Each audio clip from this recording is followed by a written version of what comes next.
Okay, first I want to thank Sunset Studios for giving us this beautiful space to record today. We are recording here at Sunset Studios where everyone is a VIP. So thank you so much. And a special shout out to Annika Dawson, who is a dear producer friend who helped make this happen because insurance is important. And without that, we wouldn't be here. And of course, I'm like delighted, and it's such a treat to start today of all days, the day that the Oscar nominations have been announced with Alex Coco, the producer of ANORA. We started having these conversations. I started poking you back in December because I was like, obviously, everyone sees the writing on the wall that these nominations are coming for you, and they did. So I feel so lucky that we get to spend an hour with you today on a day that Yeah, is crazy like timing. crazy timing. So tell us a little bit about like the journey of this morning, just even getting up to here and the moment you guys found out you were nominated. Yeah, I mean, as I was saying when we were talking before the show, I woke up kind of early, just like naturally. I also have a 3-month-old right now, Yeah. so Congrats. Was this your second? first. First. Okay. Okay. I read that you had just had a baby, but I didn't realize he was that little. Yeah, 3 months. So I kind of, when I think I might have heard him or something. I don't know.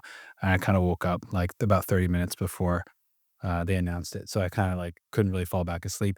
And then I was watching it, but then I had to change his diaper, and I missed hearing the best picture, like them calling my name and all that. So luckily my sister recorded it though, so I got to rewatch it Yeah. back. But yeah, no, that was crazy, and that started my day at 5:30 in the morning.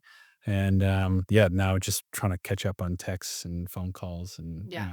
all So that. when you watched the recording after that your sister had, like what's the feeling of seeing your name? Yeah, I mean, very Your name. yeah, very proud. It's great to be recognized, you know, um, it's kinda surreal. I guess it's kinda hit me, but, I don't know if it quite has hit me, fully yet. I don't think I've had much time to think. Right. Yeah, exactly, time to process, and I mean, the film has already done so much in terms of winning, Palme d'Or and so many awards already, but certainly as a producer, this one hits different, and I know we were talking, off mic when they announced the nominees, how, so many Best Picture films didn't get producers mentioned because it all said to be determined. What was it? To be Something like that. something like that, and it just is so upsetting. We talk a lot on the show, and certainly many producers have been vying for this and being loud about this, the dilution of the producer credit, of our role, the invisible work that we do, and so many people who bring a value add to getting a project made, whether it's a financier or somebody who brings talent, right? But everyone fighting for this credit, yet like the nobody really wants to do what I consider the true work of a producer. Everybody wants the glory, but doesn't want to deal with all the. It's just crazy that we're living in this time. And so it's nice to look and see films like Nora have like 3 producers, Mhm. and it truly be a labor of love, with a collective of individuals like you, obviously Sean Baker and Samantha Kwan, who have been working together for quite some time. So I guess all that to say, to back up to your beginnings and sort of how you learned what a producer was and sort of got on the career path, Yeah. take us there. Yeah, just learning what a producer does is, to me, it's just like doing what needs to be done, I guess. And I've always kind of had that mentality, making films as a kid or whatever, and um, just putting things together, and it's just I've always kind of considered myself more of like a filmmaker in a way, like yes, I'm a producer, that's my credit, but like just being a filmmaker and just being able to like jump in any role or solve any problem is something that I really pride myself on. And in working with Sean Baker, meeting him, who I met while I was in film school, just randomly, I went up to him at a screening of Tangerine. He was doing a Q&A, and I just told him how much I loved this movie, and hearing him talk about how they made the film, I was like, this is what I wanted to do. And I was at USC at the time, and they teach like a bit of a different style of filmmaking. So What's the style? it's a little bit more like the studio, style and system, and everybody, they really have their distinct roles. Maybe it's a little bit more tends a little bit more union or so, and how that system works. I definitely had the independent, desire, flair, instinct. So, So hearing Sean talk about that, um, running people down on the street in Tangerine to get their release because, they'd walk through the frame and, they weren't a paid extra. They were just a random person and shooting in real environments and shooting without permits and stealing shots and doing all the things they were doing and shooting on iPhones. To me, that was like, so, I mean, it broke all the rules, but it still made an incredible movie. So you don't really need that system to make a good film. In Yeah. fact, I think sometimes when you try to find ways to do it your own way, that, results in something more interesting, and, so Sean's very much this way of just a filmmaker, like I mean, this morning he got nominated for editing, for writing, for Yeah. directing, he's also a producer on the film. So, he's such a multi-hyphenate and, since I had those instincts as well, he hired me to work as his assistant while I was still in film school, and then I graduated, and then I went to Florida for the Florida project, and then I just kinda, like, continued that role, so I was just doing whatever needed to be done, so if you look at the credits of Florida project, I think I have, like, 7 credits or something Yeah. like that because, anytime there was something that, was falling through the cracks or it was just a hole that needed to be plugged, I just jumped in, Yeah. and Yeah. got the job done, and then once he saw that, and we had that experience on that movie, we had, like, a postmortem, like, a little bit after the film was completed, and, we kinda had our run, and we were gearing up for the next one, and he asked if I wanted to produce this next film, so then we set on developing basically a project for, like, 2 years in Vancouver, and we were supposed to shoot it in, like, the spring, summer of 2020, and then I had Willem up in, uh, in Vancouver, who was gonna Yeah. be in the film in February of 2020 doing test footage. Wow. And, then we'd come home and watch the news and see that there was this, um, this, Virus. yeah, this Yeah. virus that was spreading and wondering if it was gonna come to the North America and we were in Canada at the time, to come to come our way. And sure enough, yeah, of course it did. So then Sean and I we all kinda discussed what we were gonna do next, but we were, like, raring to go. So we kinda pivoted to Red Rocket. Sean wrote a quick treatment with his co-writer at the time, and, then him and I went to Texas to just, start figuring out what this movie was, Yeah. So then we made that movie, and then I took on a lot of roles on that film as well. Similarly, just being a filmmaker, I was the AD on that movie in addition to locations manager. I handled all the picture cars. I was the post supervisor. Yeah. I was, like, making sure the VFX were being done properly on set, everything. And then, yeah, then we had that great experience, and, that was a 12-person crew, and then I made a couple movies in New York, and made them, like, in this we stepped it up, but, they're still very small, independent, this movie's Sweet East and it's Pet Shop Days, and we worked these incredible crews, and Sean Price Williams, is, like, such the Pied Piper of, like, the independent, New York scene, and so I met all these incredible people and, kinda just, like, cherry-picked the best ones for ANORA, because luckily Sean wanted to make a film in New York, so it's Yeah. just sort of like the perfect run-up. Yeah. Yeah. And to find the right number too, 12 people was not enough, Right. we still pulled it off, but having like 30, 40-ish people is still small. We can still be intimate and we can kind of, adjust the amount of people depending on the day. Right. We can bring on, um, extra hands for whatever the Genie department or PAs or whatever we need depending on what we're doing. And then, but ultimately it's keeping it small, it's keeping it intimate. It's like, continuing to work with people who can also wear a lot of hats. Right. Like our production designer, Stephen Phelps, can like do anything. And he's not just making plans and designing and, and just handing it over to somebody who executes. Like he's, sawing, he's hammering, he's Yeah. like doing all the stuff. And that's why, he was in the art department on the Sweet East. And I just recognized as like a do it all kind of guy. And Yeah. I was like, all right, you're the kind of person that Sean Baker needs. And Right. Right. he killed it on Honora. Yeah, I mean, it's incredible, like, so many things to dissect there, but just there's so much ego in our industry, and the true work of a producer, in my opinion, is that I've also come up very independently minded. I just, rolled up my sleeves. I always joke that I've jumped into the deep end of every pool, I just haven't drowned and Mm, just figured out, like, how to swim every time. that's But good. the smaller the team, the more opportunity you have to, like you said, wear all these hats and learn so much about the filmmaking process. It isn't just one thing, and producers do more than one thing even when you do, have more people to allocate, um, the responsibilities to, but it does really require this can-do attitude that I think has been sort of lost, and as people graduate to bigger levels and bigger budgets, right, the expectation of like, "Well, no, that's above me." There Or below. starts to be or below me, to sort of like still be the producer who's gonna get coffee for somebody or something. And I applaud that because I very much subscribe to the same school of filmmaking, and Sean as well, like, just when Tangerine was shot, I actually lived really close to where he shot a lot of that film, so I would see him around all Oh, the really? time Of at the donut time. course. Yeah, so just, and this idea of bringing in this sort of almost like docu element, I've produced a lot of docs and features, and so it's going back and forth between jumping between both of those worlds, but I think what I love about this sort of hybrid model that is so intrinsic to Sean is that you get to one, like, bring in real people into the fold in a really cool way, but also, like, you step into someone else's life experience in a way that only docs allow you to do, in my opinion, like, Yep. you Mhm. get to be in places in a real way as, like, a fly on the wall, but then he does it in this beautiful scripted format and gives actors this incredible space to play and for everyone to play really. So, I think it's really fantastic. But to sort of back up, before USC, what is it that made you discern since you've worn so many hats? All right, like this is the path for me versus I'm gonna go be an AD and Mm.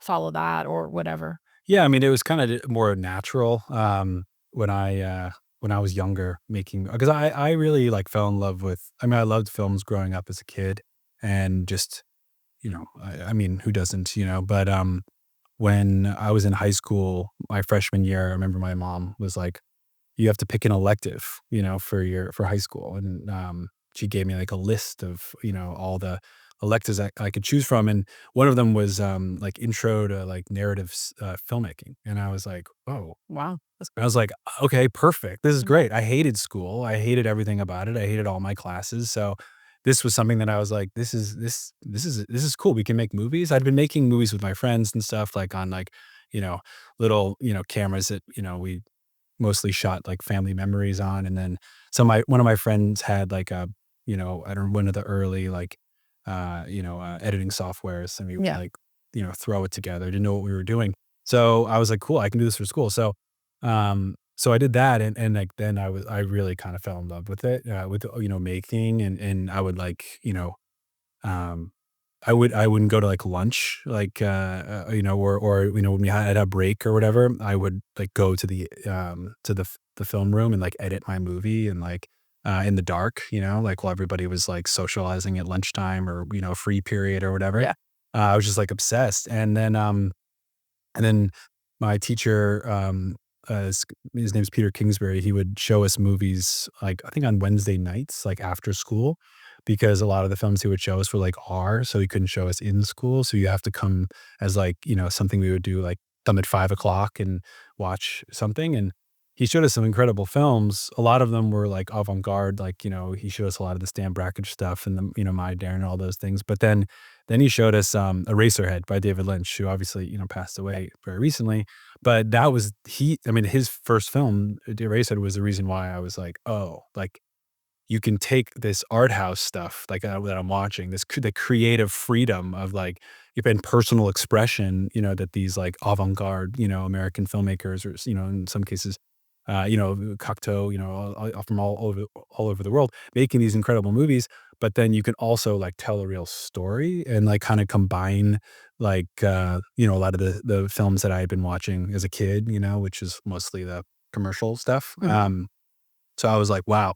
I didn't realize there was, like, maybe I was stupid, but I was, like, 12, or I don't know, I was, like, 13. I was in high school, so or, like, I don't know how you're 14, whatever, so, this was like my first foray into like, okay, this is what I want to do. Well, in discovering Yeah. independent cinema at that time, it's just a difference, right? It's Like yeah, now yeah, and now, I don't know. like, you can search for kind of anything and find it somewhere, Well, that's eBay it, and back in, like, I don't know how old you are, but assuming we're sort of the same age of, like, I remember still going to Blockbuster on a Friday with my family and picking films and going to the foreign film section and just being exposed to so much cool stuff that it just made it that much more palatable, I guess. So, yeah, I think at yeah. 14 for you to be or however young you were to be getting exposure to those kind of films, obviously very formative for you as a producer and as a storyteller. Yeah, and So then, cool. you need somebody to curate that stuff for you, Yeah. and he did, I mean, we were watching Jarmusch, we were watching Fellini, we were watching so much stuff, and then that, like, sparked my interest, and then I would go to the library and discover these films and pick them out myself, and then, like, every Christmas or birthday, I would go to Barnes& and Noble and just browse the Criterion section for hours, which I'm so honored that Criterion is putting ANORA out. Amazing. So I'm like, wow, like, when I was in high school, I used to, like, for, like, 5 hours sit, on the Barnes& and Noble and lay all the films that I could my mom would be like, "Oh, you can pick 2," so I'd, like, lay out, like, 15 Trophy and, like choice. and just eliminate them. Yeah, and try to figure out which one I want. So yeah, now to be, like, a part of the Criterion Collection is, like, Wild. crazy, a long Yeah. time coming and amazing. So I don't know if that answers your questions fully, but I just growing up making movies, then going to liberal arts college, Colgate is where I went because Mhm. USC was for grad school. So I was, around. I wasn't around a lot of people who wanted to do filmmaking or really took it seriously. Like I would ask people, "Oh, can you help me out on the weekend? I need somebody to do sound who's in my film class or whatever." When I was in college, and then Saturday would roll around and they'd be hungover from the frat party the night before, and then they'd be like, "Oh, I can't come," and whatever. So I'd be like, "All right, I got to do my own sound, or I Yeah. gotta like." Someone was gonna help me with the production design, but no, I got to do it. It was just like I would just fill in, or I had to, just to make the thing. So Yeah. I kind of was just always in that mode of just like making stuff. And then luckily I went to USC, I met Sean and they just kept making stuff. Like I never had the opportunity that maybe some producers do where they like go through the mailroom at CAA and then they become like some kind of executive it's like, whatever. And they never really, are like In in the the field. shit. Yeah, in it. I don't know if we can swear on this. We absolutely can and do and welcome and encourage it. But I think that speak to that because I also didn't come up in that side of things, and there's obviously pros and cons to all paths, but I'm such a big proponent of people getting their hands dirty and rolling up their sleeves and understanding what it takes to make anything, regardless of where you wanna end up in this industry. It makes us more collaborative, more collective, to be the person who understands the domino effect if you're an agent or a rep waiting to get back to production on something and how that impacts everything. Do you think it would have or how would it have shaped you differently, you think, if you had had some experiences that are more, quote, unquote, "traditional"? I don't know. I mean, I'm not like I'm not like an ego person, so I think I would have probably been willing to like do whatever, even if I like before that wasn't my job, but now, now it has to be. And, I think I would have been fine. Like even now, like I'll do whatever it takes, like, um, on Anora, I mean, I was like, to help out the art department, I would go to Mikey's place and like break down her stripper pole, because she was using it to practice, but we needed it for a couple scenes. Yeah. So I would go to her place at, like, 4:30 in the morning or whatever, because we always started early because of it was winter and we Yeah. needed the daylight, or in most cases we did. And then I would bring it to the club and I would, like, set it up and, like, I don't care. You know what I mean? Like, I'm the producer of the I don't like, whatever. I'm not gonna send a PA to do it. Like, I'm very close.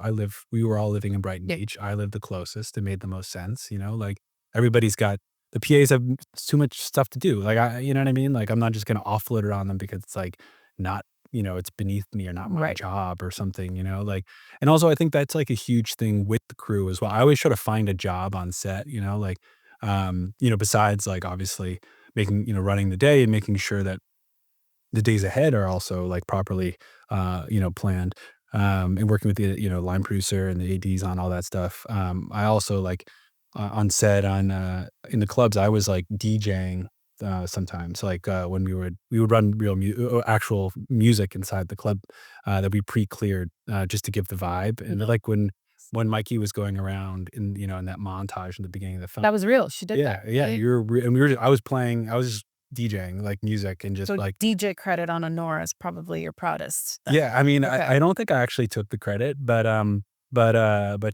Sean has mentioned that I did that in a couple interviews, which has been funny because now it's on our Wikipedia page, um, but yeah, no, so, like, but for me, that's like it's not just being helpful and helping things, get done, it's also like I don't know, I'm in the shit with the crew, you know what I mean? Like, we're all together doing this movie, you know what I mean? And, like, I don't care if you're the PA or the DP or the producer or whatever, like, we're all just here making this thing together, Right. And I think and I think I hope that when people see, like, just the producer getting their hands dirty, like, makes them wanna work harder. I mean, I learned that at USC, ADing films, and I realized that, like, everybody goes as the AD does or the leaders on set. And if you start slacking off and you're not doing work or you're like, whatever, just chatting and not really paying attention and stuff, everybody's energy starts to drop. And people start to do the same thing. So if you are like setting an example, then everybody just kind of like gets behind it, Yeah. and so I just sort of was like, and I wanna work and I wanna do stuff, you know what I mean? Like, I don't wanna just sit, and, like, let everybody have the fun, you know what I mean? Like, Yeah. so, I know that's the dirty secret, right? That like you really that is the fun part of making the film, and we making the film it's is like the it's funnest the part of fun making the part, film. right? Exactly, and we spend it so much to get to that moment where you have 30 precious days or however many precious days to make your movie, to make your art, and be uncompromising, but still, of course, it's full of compromises that yeah, it's just like when people are like poo-poo that or like there are producers who don't wanna be on set and they're like, "Oh, I hate set life," and it's just like that's the circus. That's, like, where we come together, we're a band of misfits Totally. figuring shit out, and, like, that's my favorite part. I think that's why as it's been such a tumultuous time in our industry for the last 5 years, and certainly it's always sort of it's very volatile here, but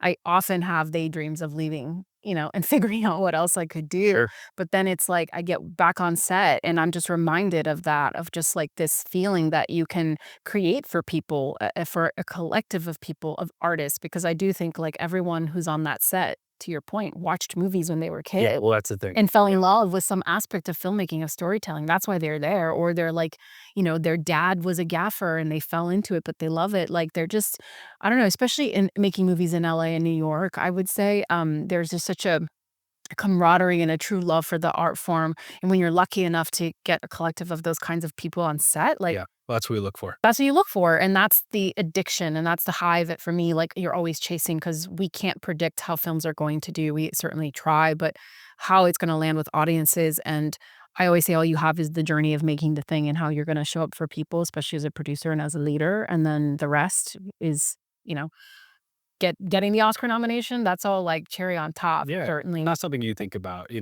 just trying Well, to the make good the ones best don't. movie. The good ones don't. Yeah, yeah, yeah, maybe, yeah. Some people do. Yeah, I'm sure. I mean, I know some actors, you're like, "Oh, they thought this was gonna be their Oscar moment," or, Yeah, it's just, trends in what gets recognized. But yeah, no, we just keep our head down and just try to make the best movie possible, and then just and that's it. I've never actually thought about what's beyond just, like, the moment in making the yeah, film, and it's like, it's impossible, you know yeah. what I mean? And we're also very, superstitious, so Mm, like Sean, Sam, and I, all 3 of us. So, especially, yeah, I mean, I am, like, very, so we don't wanna say that anything is gonna happen, yeah, Like, we're not even confident we'll get into Cannes when we're making the film, yeah. let alone win, But you did, and you won the Palme d'Or, and obviously you've had, a bunch of Cannes premieres now, so I guess I'm curious, like, are there any commonalities in these films, do you think, that can help foreshadow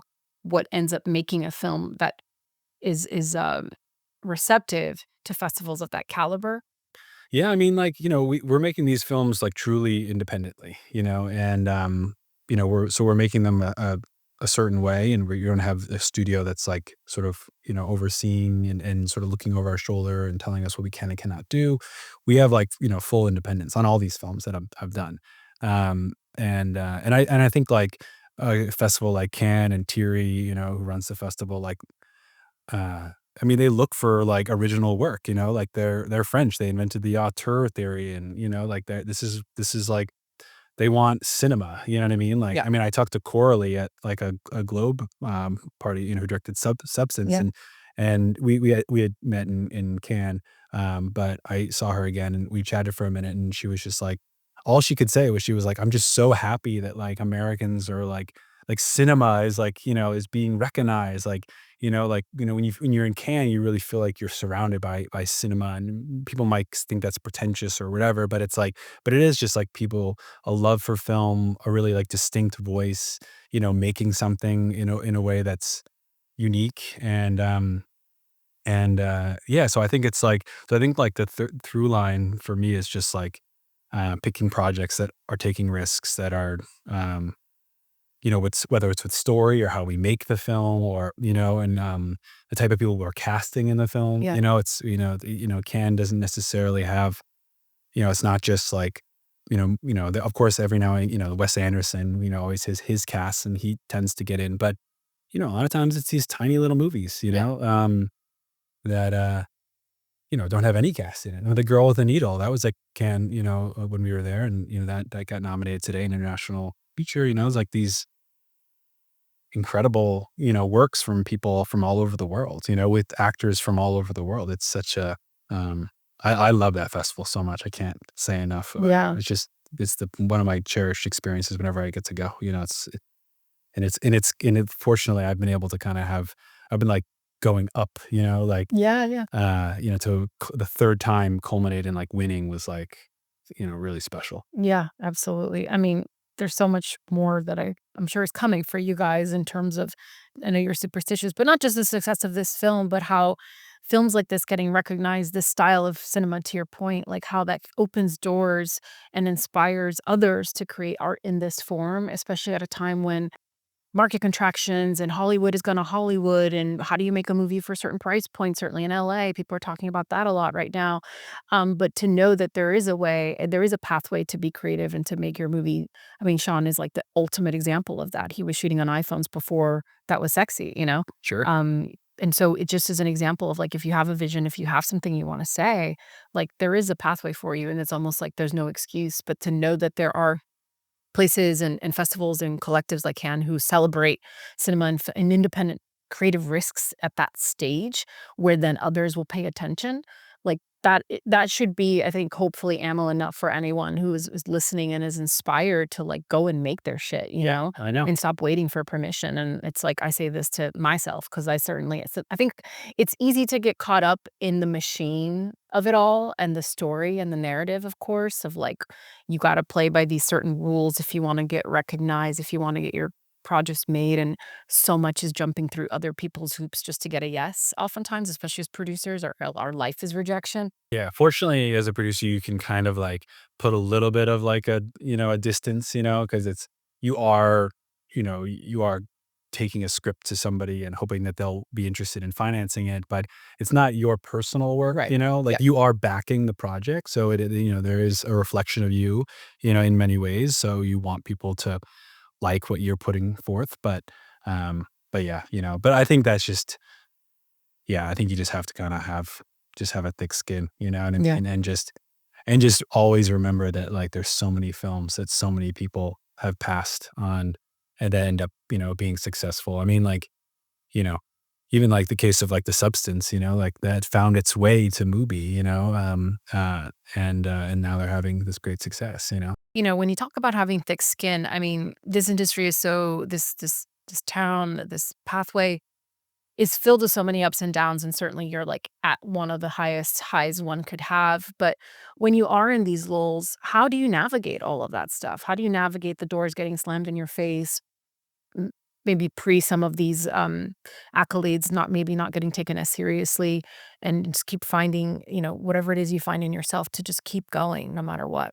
It's all a journey, one thing leads to another, leads to another, leads to another. Unfortunately, like I've had that experience. So, um, of course, there's a lot of projects in between that didn't get made, and but I think yeah, I think it's just like trying to whatever your taste is, really try to stick to that, and if your taste is a little bit more risky, like in terms of the content and what you're trying to make, like people are still gonna like appreciate that you're bringing a project to them that maybe they can't make because, of certain reasons with the subject matter or how it's gonna be made.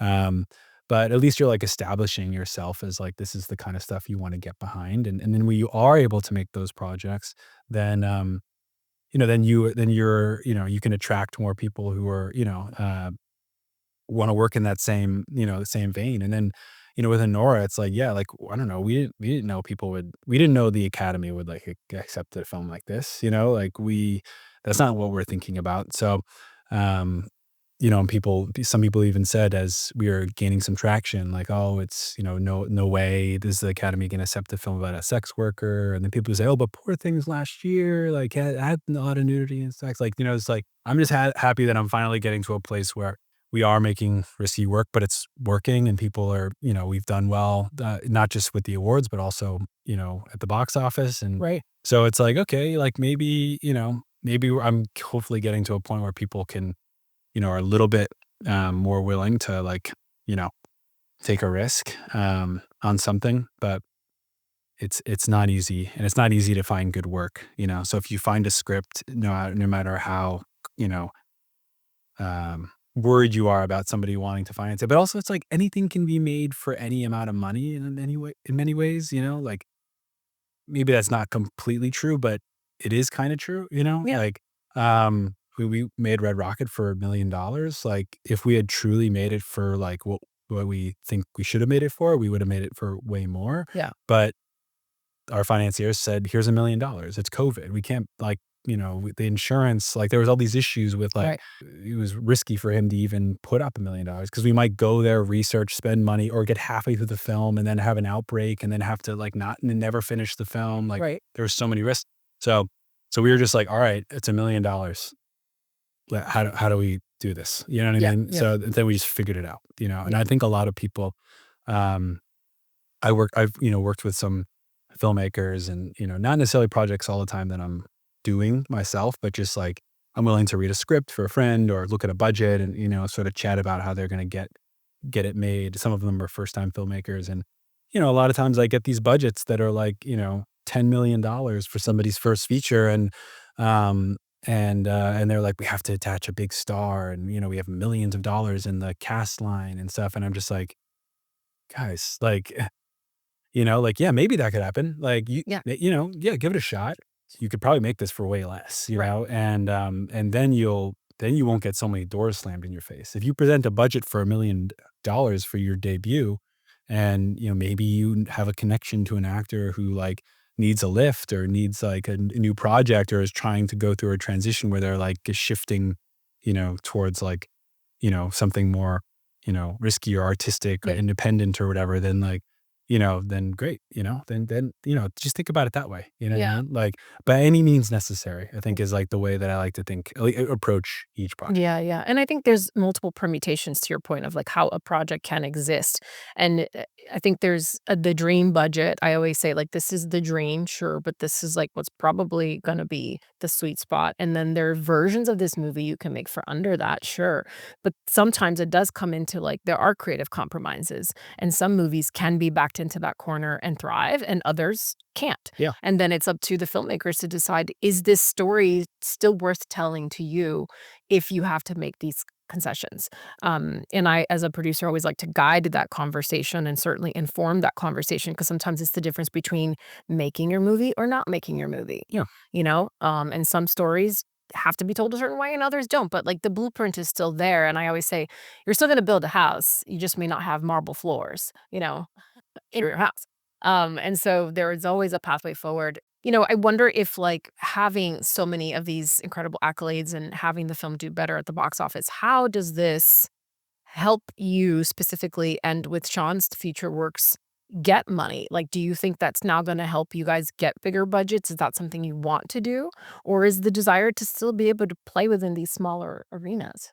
Yeah, I mean, we'll probably still play within a relatively small arena, especially compared to like our fellow nominees, like Yeah. we're the smallest film, that's been nominated for Best Picture. The fact that we've been like called the front runner and, over these months, yeah, I don't know. Now it seems way more muddled, but we're just like, "What?" Like, we're the tiny little, David here. We're not, like, we made this movie for barely any money and without a distributor, like, in the beginning, like, this was privately financed and, by an individual, by Glenn Bassner at Film Nation, and, yeah, that's how we did it, so, uh Is Filmation the only financier on this one? yeah.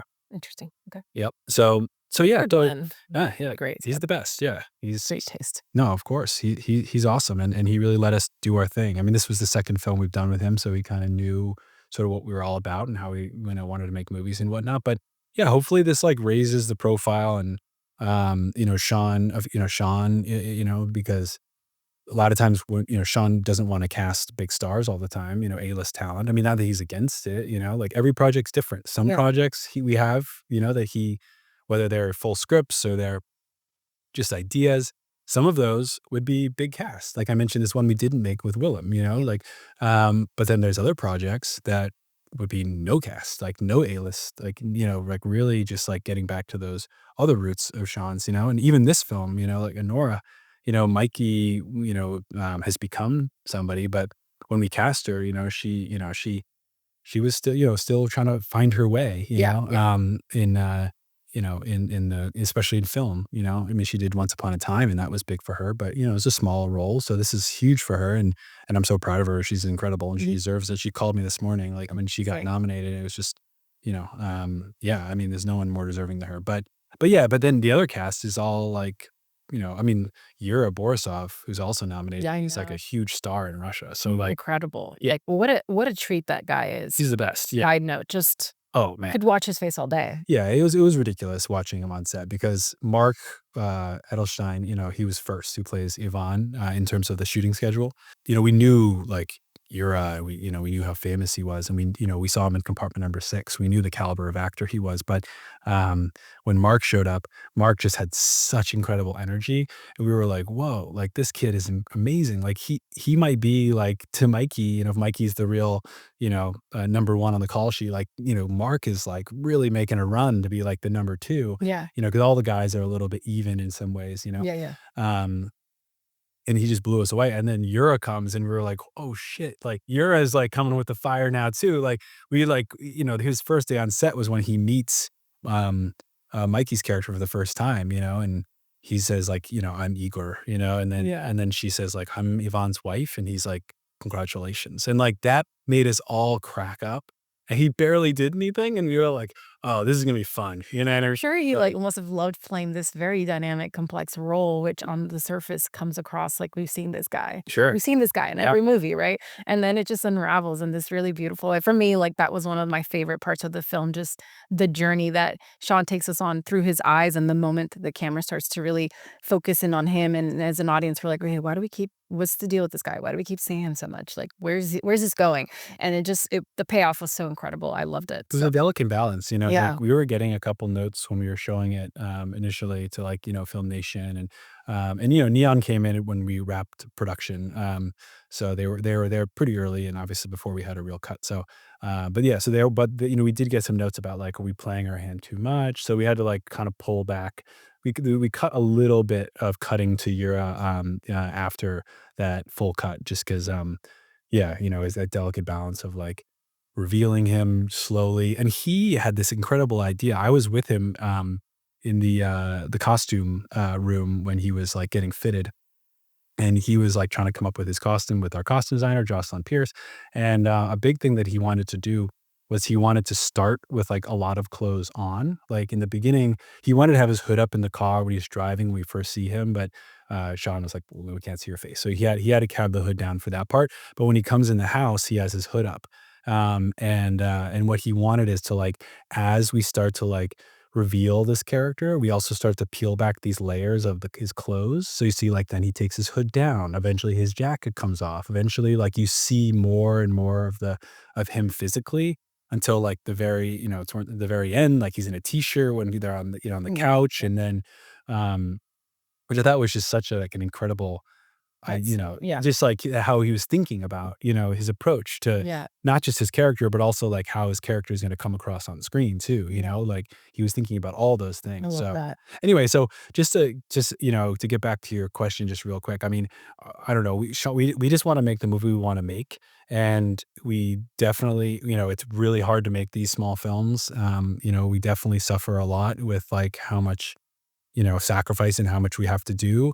And we also want to, make this sustainable for ourselves, financially. How do you do that? Okay, because I wanna talk about the Yeah, hard, because it's, like, obviously, it's amazing, all this the accolades, but if there was a making of featurette there is. Yeah. of you Oh, okay. specifically Yeah. There will be one on the on Criterion. on the Release. set of just, like, all the things you had to do, especially shooting in the winter, like, it's real, it's rough, it's, like, it's not glamorous, not that No. anyone, I think, who listens to this, they know it's not, but, like, how do you sustain yourself mentally, emotionally, and financially? Because certainly when you're making these small movies, producers take a hit Yeah. for doing that, right? So what does that look like for you? Yeah, I was a mess on Anora. Oh my god. Like, I was like my hair was all messed up, and, um, my facial hair was always in, like, really awkward stages because I, like, wasn't taking care of myself, like, Yeah. physically, because I was just, like, too focused mentally on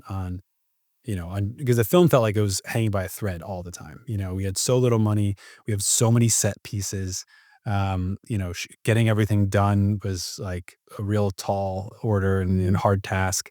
And every day there was just something that had to be dealt with. And um, Sean was really determined, and I was trying to support him and make room for him as much as possible. But sometimes like the creative and just the reality of how much money you have, they definitely, Clash. yeah. So you have to see how, just figure out how you're gonna make it work. So, I'm like pretty laid back person in general, or at least I just try to stay even keel and whatnot, and just kind of like I think every solution or every problem has a solution, and we're not curing cancer. We're making a movie, so like also we can like kind of Mhm. it's Mhm. okay. We're gonna be okay. Right. Like we're. So I try to just like keep like a calm demeanor and just really be solution oriented and really to fight for the film and the creative because I also am just like we have to make proper calculations to like even if we are hurting budgetarily, but now we're going into some OT. Like I'd rather go into OT and get the scene and make it good than like save a couple $1,000s, Yeah. like and go home without feeling like we really got it because you're gonna kick yourself in the edit and if you can always talk to your financier and see if there's solutions if you can get a little extra money here or there and they're gonna love it if the film is good and if you came in on time and on budget and everything, the film sucks, like, they're not gonna be happy, Mm. you know what I mean?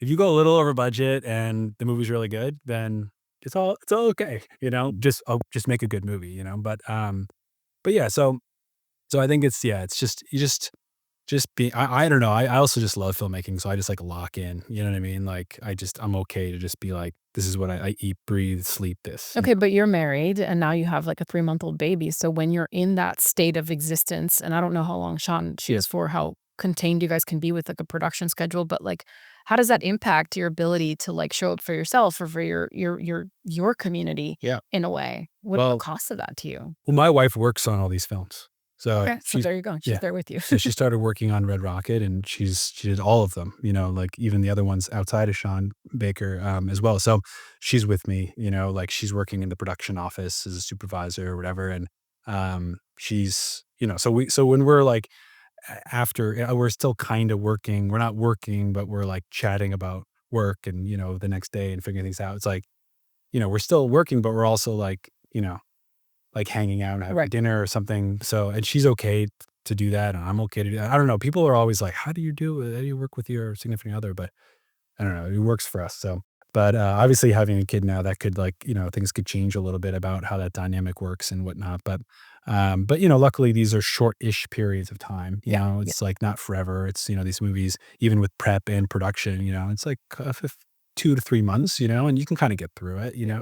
Yeah. Um, but yeah, so and then I think just on like the financial side, it's like you make what you can, you know, and you do your best. You know, we have back end, which the back end has been harder and harder and harder and harder and harder to like actually make any money on, just with how these sales numbers have shrunk and with streaming and everything, like you don't get paid for that, you know, like Yeah. and a lot of these companies have output deals, so like so there's a lot of it's tough, you know, to make money with your equity. I mean, hopefully you can make a little bit or, something, to kind of get you in between, so to Mhm. keep you going in between. But I also have been doing a lot of like commercials and music videos recently. Yeah. And that's been great because they're short. They are really intense usually. Usually I'm working every single day through the weekend, like until the thing's done when I first come on.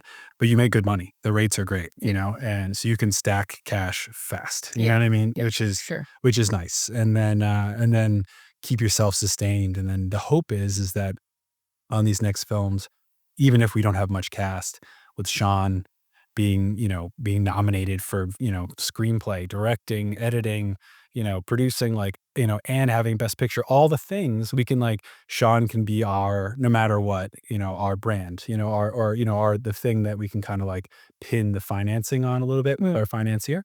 And maybe we have cast and we can include that in the package, um but hopefully, people want to see his films, it feels like, and then the accolades, and that'll just help us be able to be like, okay, like we're gonna get a little bit more for this. And the typical package, you probably wouldn't get half the money, if Right. you had like a second time director who maybe is their debut was good, but not great.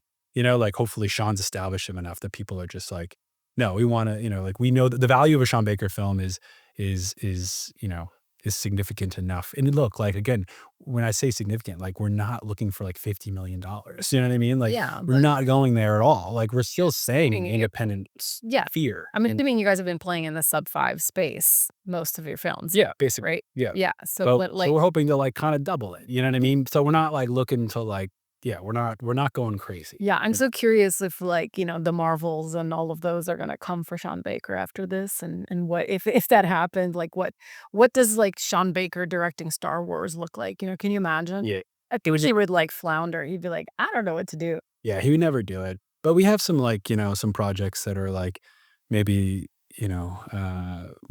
commercial, like not on that level, but Yeah, he has some original ideas that are like that are, fun and different and the Sean Baker version, you know what I mean, of that film, of that kind of movie. In the same way this is like the Sean Baker version of like a romantic comedy, you know what I yeah, mean? Like um but they definitely like would necessitate, like, actual cast and there is like, there are comedies, there's commercial viability, like so there are a couple things that, uh, we could make in the future that I think that would be as close as he would get to, like, a yeah, yeah. but For people who wanna find their Sean Baker, the way that you met him and just came up to him and put yourself out there, I think a lot of people hear that and they now wanna go to a Q&A for any yeah. filmmaker they love and do the same thing, and I'm not gonna encourage or discourage, to each their own, but, like, it's such a fine art to do that and have that transaction, right, be effective. Can you talk a little bit, like, what you think it was about what maybe the way you came up to him or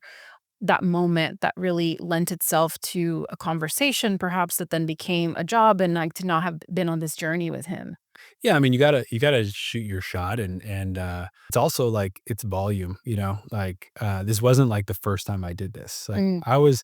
I went from Colgate, which is, like, upstate New York, like, near Syracuse, where, like, we get, like, a mid-level video artist to come up to Colgate to, like, you know Talk about their yeah, careers. yeah, Yeah. exactly, and I would be, like, freaking out. So then when I came to when I went to USC, went to LA, and I'd be, like, looking at, like, "Oh, what movies are playing?" And then seeing, like, Q&A, Q&A, Q&A, Q&A. I was like, "Holy shit, I'm a kid in a candy store." Like, I can go, like, see PTA's next film and then listen to a Q&A and, With him. like, I'm like, "Jesus, this is, like, a whole 'nother world." It's So one of my favorite parts about living here, especially during the award season. oh, Just, yeah. like, you just low key get So much like, but opportunity. film like, whoever talk about the experience right after is just so, like, It's great. crazy. Yeah. Yeah. So I like so I don't know, I just, like, got it in my head. I was like, "I really wanna work for a director," because I still didn't know, like, "Oh, am I gonna produce? Am I gonna direct? Like, am I gonna do something? Am I gonna shoot?" I didn't really know. I mean, like, when I was at USC, I was just doing all the classes. Like, I wasn't specializing in anything because I was just like,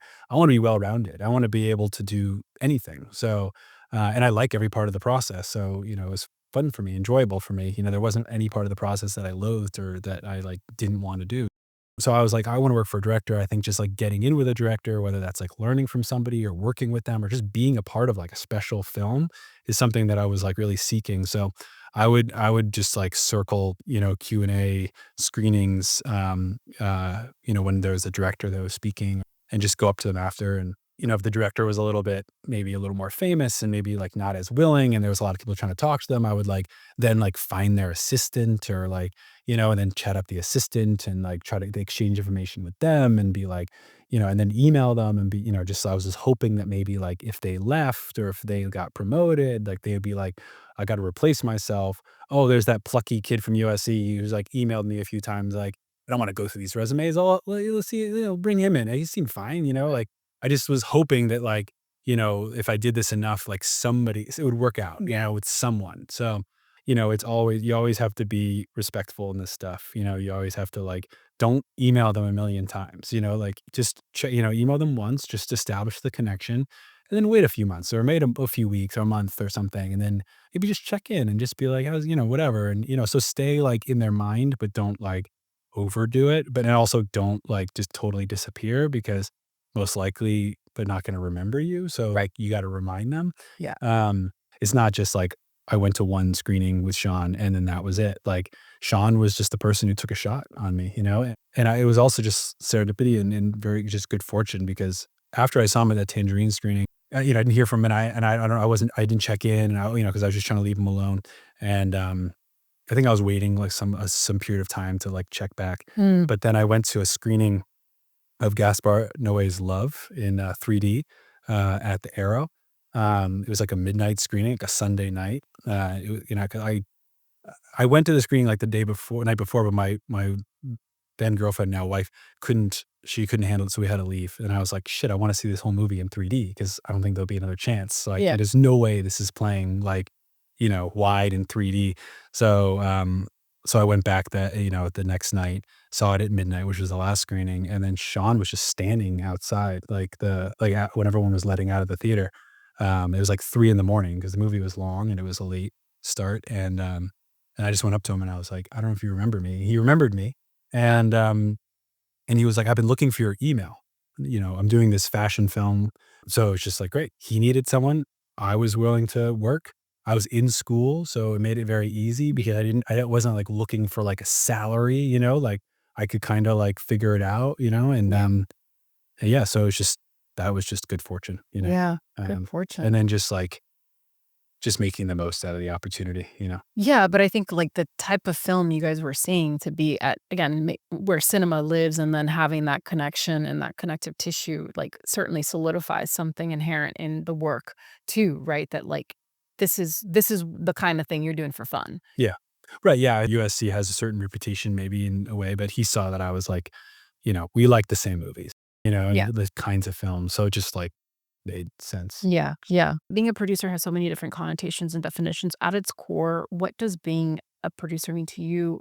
What does being an exceptional producer mean to you? I mean, I think it's just, like, trying to fight for the film and make the best movie and support your director, Yeah. and, like, just try to help them make the best movie possible, and, sometimes people will say, like, "Oh, just don't say no," and I don't know, sometimes you have to say no. It's hard to make a movie, and you also have to play your role and, like, your fun you do what you think is best and bring things to reality, you know what I mean? Because sometimes things the director wants what's not really a reality, but I mean, I always try to deliver, and the more impossible the task, the more fun it is for me, I love the thrill of, like, pulling something off. Yeah. Not taking, no for an answer, Yeah. like when we were on Red Rocket, I was doing the picture cars and, like, with the truck that we got that, Strawberry drives around, like, that guy who owned that truck, it had been sold after I found it on Craigslist, and it had gotten sold in the time that we wanted to use it. And the guy who bought it was like it was like his baby. He didn't want it, like, harmed. And he told me no probably like 5 or 6 times. Like he was, and I just kept coming and kept coming and kept coming and kept coming. We didn't have any money, so I was like upping the offer, but I was offering like $500. I don't know, like, there wasn't like a Yeah. lot of money. But but yeah, and I was like, "Sean, you want this truck?" And he's like, "Yeah, yeah, we have to get this truck." And I was like, "All right, like I'm just gonna get it. I'm gonna do it. Whatever it takes, you know?" Yeah. Yeah. Um, and and also, but for me, it's like that's easy because I recognize how great the truck is too, like how beautiful it was and how like it could be a real character in the film.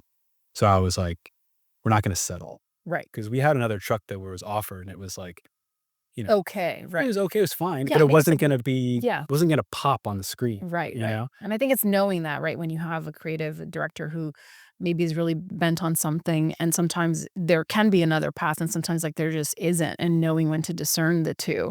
Because sometimes you do have, sort of diva requests that do come in and people that aren't malleable or flexible or collaborative Yeah, to understand, like, some things are, in fact, impossible within a time frame yeah. or whatever, you Well, know? yeah, Sean wanted to like do a whole like practical like 10-car pileup in Red Rocket where and I presented Sean what we could afford, and it was like 2 cars or 3 cars, and, like, Sean flipped out and, like, broke a plastic chair and, like, was not happy, and he had to just get it out, and I was like, Sorry, this is, like, all we can do if we wanna do it this way." And then he took a breath, and then we figured out a solution to Yep. do it in VFX, and it worked. It was fine, you know what I Yeah. mean? Yeah, Like, yeah. What's one of the most rewarding impossibles you've made possible? Sean wanting to, cast Russians in a film, um, real Russian people, people from Russia, um, during, especially then when we were just starting the film, with the war and everything like that, Yeah. we knew that getting like work visas and, getting them into the country was going to be hard. And it really was. I had to like hire like an immigration lawyer, and like we almost like backed out of using the actors because we weren't sure we could like get them approved. Like it got really hairy and it was really tough, and it got like really close, to production. And Yura only had so much time because he was doing a huge, TV show. They had moved dates and stuff to, like, accommodate him because he's, like, big enough star where he could ask that, and it was like a war thing. It was like a war drama, so they had, like, extras and, like, all this, like, stuff that they were doing and huge stunts. So, it's not like I could push my dates to just be like, "Okay, we can't get the VC yet, let's just push." Like, I was stuck. Like, I only had him to a certain date, so if we didn't start, then we would just goodbye Yura. So, Mhm. I, yeah, I just wouldn't take no for an answer in that Yeah. scene. I just fought and fought and fought and fought and fought, and then when finally we got Mark and Yura because they were tied together, Yura had the O1 and Mark was tied to him with the O2 because he didn't have the credits that Yura had. When I got the email that they were approved to come to the country, I screamed in my apartment like I just won the Super Bowl. Like, because I knew how good these actors were, Yeah. and to find, anybody else, I was just like, it's not gonna be the same movie. Yeah. Um, so, uh, so that was, yeah, and just to see it turn out the way it has with, It's you know unbelievable. yeah. Yeah. Like, yeah, the risks that pay off, right? You can only look back and Yeah, I literally like was the playing leaps. chicken with like, like it was just I was just determined. I was just like, Yeah. "There's nobody else, sorry, we have to make this work," Yeah. that there's really no other solution. Well, I mean, kudos to you and your resilience and gumption, like, just across the board with everything that you obviously seem to do, because it it matters, and I think it imprints on the film, like, the hardship of, like, getting every fucking single thing was earned, you know what I mean? Like, Sure. was hard earned, and it feels so fluid when you watch it, like you guys just happened like, it all just happened, you know what I mean? Like, the effortlessness is always the magic, I think, when something can just feel like it just Mhm. blossomed Yeah, on its own, yeah. yet there was so much Oh, watering yeah, to get that shit to happen like yeah. that, so Everything on screen was a battle. I'll tell you yeah, that much. yeah, yeah, no, I can only imagine. I've worked in that space, that in that budget level, and I know how hard it is, so, Mhm. like, so hats off, I mean, really, and to be now having this huge moment, for you, for the film, for the actors, like, it's just so well deserved, so, as we move on to the martini, I just wanna congratulate you again, I can't wait to see, like, you're still at the very beginning of your career, just, like, where you guys go from here, and, yeah, I'm just excited to watch the journey continue to unfold, so thank you for taking the time. Thank you, of course. Yeah, and for being here on such a special day, I really appreciate it. Yeah, I know. Yeah, it's, Wow. it's fun to get to do this, on a day like this. Yeah. Yeah. No, thank you. Very special. Okay, so we're moving on to the martini. Yep.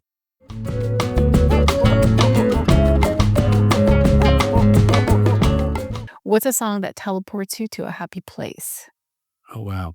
That song, "Doses and Mimosas" by Cherub. Such a stupid song. I know, it's so stupid, but it's just like I'd, like, recently moved to LA. It was, like, summertime.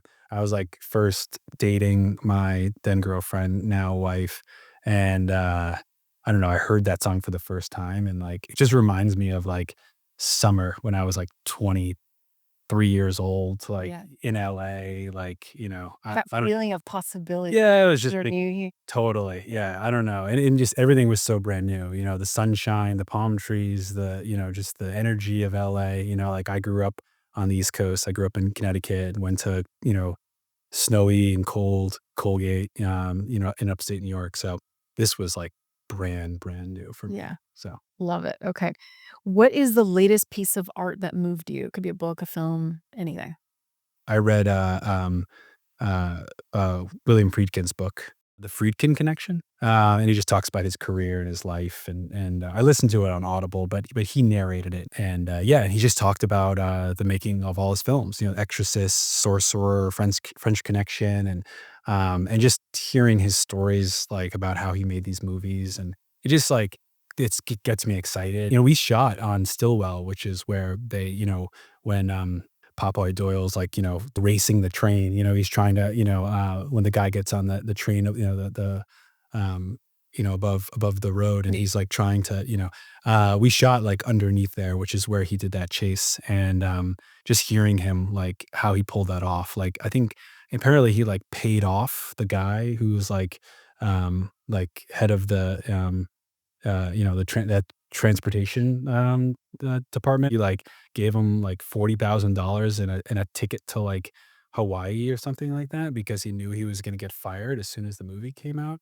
Um, so just, like, I don't know, it's like, geez, like, just everything he did was just, like, he was just, working in his own way, in his own system, and just, like, it's what inspires me, Yeah. Yeah. filmmaking. Did you watch The Offer? No, I didn't watch it, but I know the story. The way the producer role, particularly how Miles plays the producer and just that that era of producing, when it was like you literally have to get in bed with the mafia sometimes to make your movie. Oh, yeah. So, No, like, really crazy stuff. yeah, some Yeah. crazy shit. So, okay, fill in the blank. When I'm overworked, blank helps ease the stress. I listen to a lot of podcasts, Like on. Angle on Producers? Yeah, it's like No, I'm Anchor kidding. You shouldn't listen to that when you're trying to decompress. Yeah.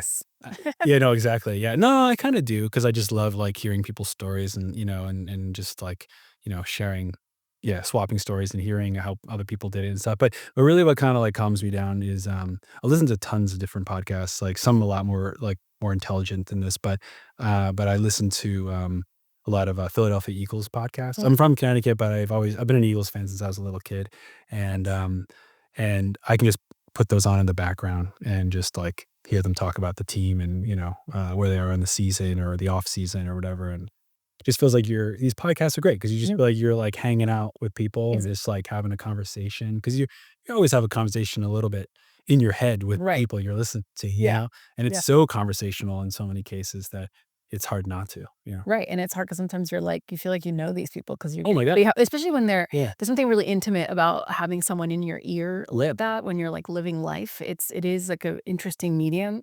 The audio medium is I love it, obsessed with it, and actually, when I started recording this podcast, I now like, I have my recorder and I record, like, moments in my life, Mm, and I play them back because the way you experience a moment through sound is completely different than if you have the video as well. So just having, like, recordings of, like, my family on New Year's Eve yep. and hearing the audio Oh, wow. recreate the scene in your mind of, Yeah. like, what had happened, when you're I always do, like, these little interviews going around, like, "Tell me about your year," and all Oh, really? and That's it's fun. yeah, it's really fun. Um, but yeah, okay, anyway. Okay, what is one of the most worthwhile investments you've ever made? And it doesn't have to be financial. Um, the investment, I think it was just, like, investing in trying to be a filmmaker. I don't know, I mean, there's some really tough years there, lean years there, Right. after film school where I was, like, really just scraping it together and barely getting by.